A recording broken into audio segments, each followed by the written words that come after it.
tubers, welcome back to another episode of Maxwell Starr's Beer Review. Tonight, I'm going to take a look at a beer that was given to me by Heist Almighty, and it's a new product here in New Brunswick liquor stores. We got it just for a little while as part of the Atlantic Canada Beer Festival that was held in Moncton a couple weeks ago. They brought in a whole bunch of beers and distributed them actually around the entire province, and I've got a beer here from Ontario, one of the many that was bringing in. I think we got like 11 plus or something nuts. And this one here is from Muskoka, which I think, based on Muskoka's Facebook posts, might actually be trying to make a better presence in New Brunswick, which is certainly nice to see. Their Mad Tom IPA, and hopefully at some point the Twice as Mad Tom is really good as well. So who knows, might see that here. This one is their Muskoka Brewery's Detour Session IPA. It says in the back here, refreshingly adventurous beer for those who want to stray from the everyday dry hop brewed as a sessionable IPA. It delivers a rewarding aroma and taste less traveled, and in case you see a little haze in the sediment, that's a good thing, and totally natural. Result of our pure, unfiltered brewing process. Sweet. So this comes in at a very minute 4.3% ABV, so it's actually got the same kind of ABV you'd find in a can of Moose Light or Bud Light. Those usually come around 4%. But the difference is that this is a hopped IPA.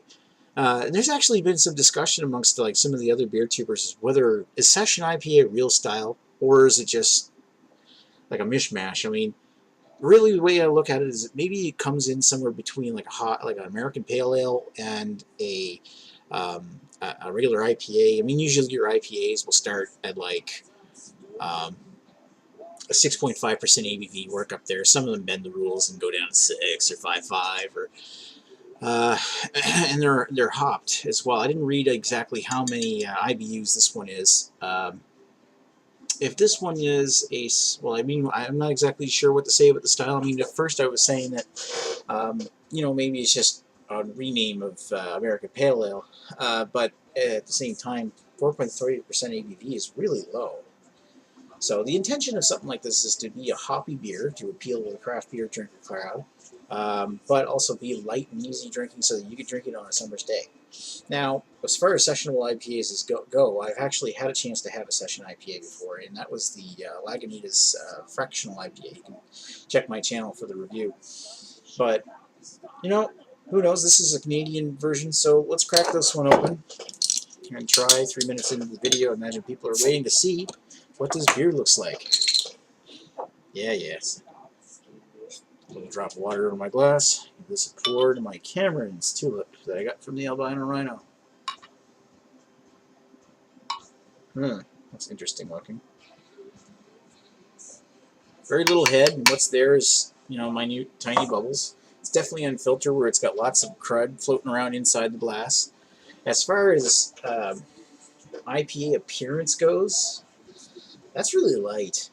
I mean, it starts to have that orangey kind of, you know, yellow pale, or it starts to have that orange apricot kind of appearance, that darker, except for the fact that it's actually like, I don't know, it's almost like pear juice or something. It stops at being pale with a hue of orange, and then that's it. Very strange looking. Well, let's give it a sniff. Ooh. It's light, but I will admit it actually has this nice smell to it. It's almost like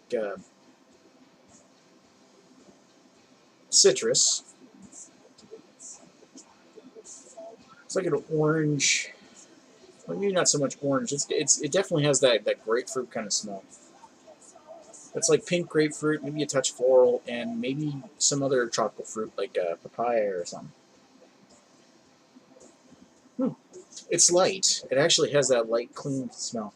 I'm not drinking this very cold. I just pulled this one out of the cellar. It's probably 14 degrees or something like that. So, I mean, it looks strange for an IPA.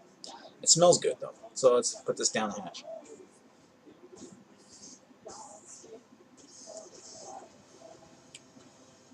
Hoppy soda water.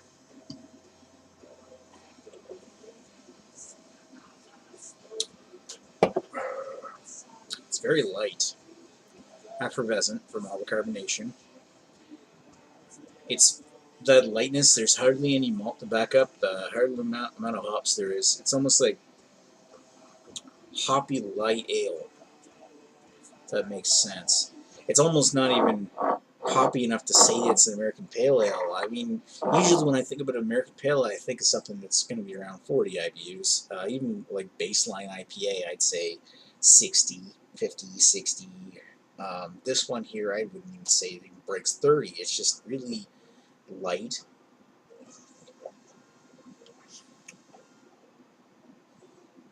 There's not really much to say about it. I don't even get any toasted grain coming up in the back.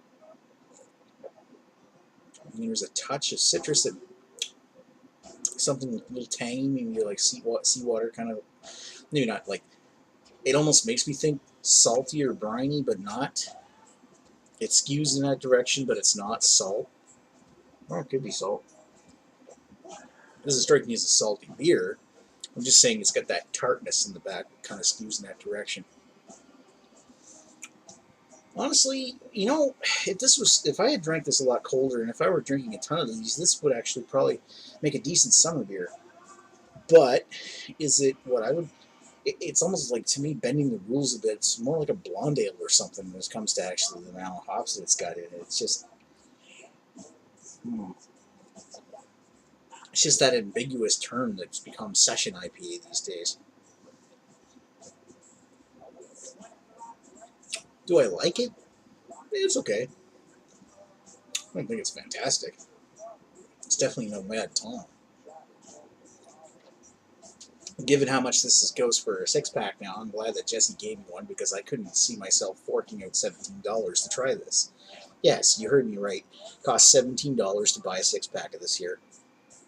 I would pay $13 for it for a 6-pack. I would not pay $17, and this is probably the only time I'll drink it, so I'm going to give it a 3.25 out of 5.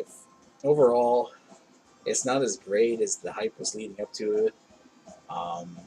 As for refreshing sessionable beers, I think I'd still stick with, like, I hate to say it, like Moosehead's Pale Ale, or I would still stick with something, being more crafty, I would stick with something like a Radler or something. For light beer, or a Saison, yes. Saison would be perfect for a summer beer. This or wit beer. This is almost like I'm going into it expecting to get a bouquet of hops like an IPA, and yet that's not exactly what I'm getting.